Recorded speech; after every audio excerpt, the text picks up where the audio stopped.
Hey everyone! Today I want to talk about something that doesn't get enough credit, the quiet strengths immigrants carry with them. Before I begin, I want to say this clearly. Everything I'm sharing today is based on my personal experience. These are my own stories, my own observations, and the lessons I have learned along the way. I'm not speaking for every immigrant. I'm simply telling my story and what that journey has taught me. This is also not about comparing who is better. It's about recognizing a mindset that is shaped by pressure, sacrifice, and responsibility, a strength that often becomes invisible once we survive.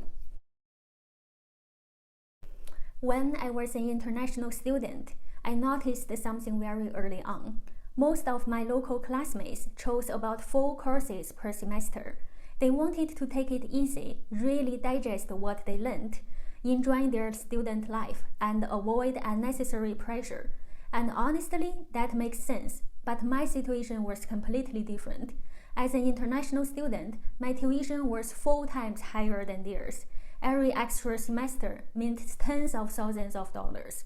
So instead of 4 courses, I took 6 to 9 courses every semester. At the same time, I had 3 part-time jobs, a columnist, a Chinese teacher, a marketing coordinator at a consulting firm. I graduated 8 months earlier than expected. Yes, for immigrants, time is money, and pressure becomes motivation. Later, when I started working full-time at a firm, I noticed another big difference. After work, most of my local coworkers were completely free. Evenings were for rest, hobbies, social life. But I spent my evenings and weekends building a side business. Not because I was greedy, it was almost automatic. Back in China, when I worked at a bank, I once held 7 different positions at the same time. So multitasking wasn't stress to me, it was a habit.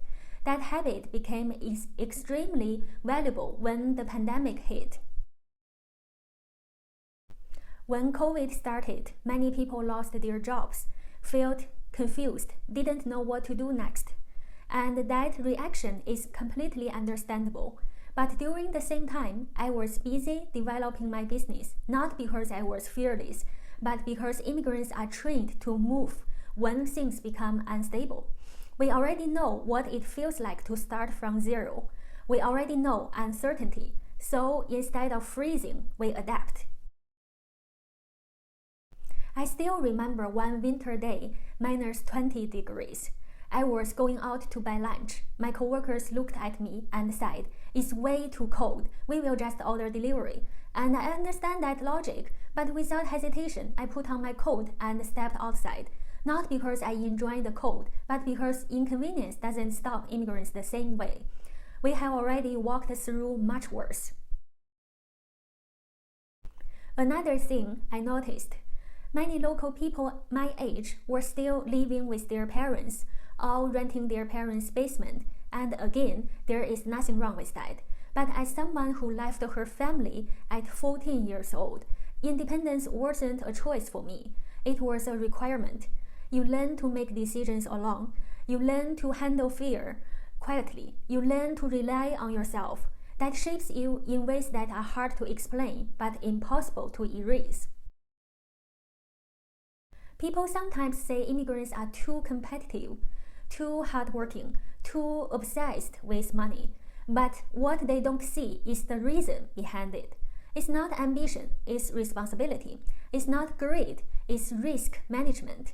It's not pressure, it's survival instinct. When failure costs more, effort becomes non-negotiable.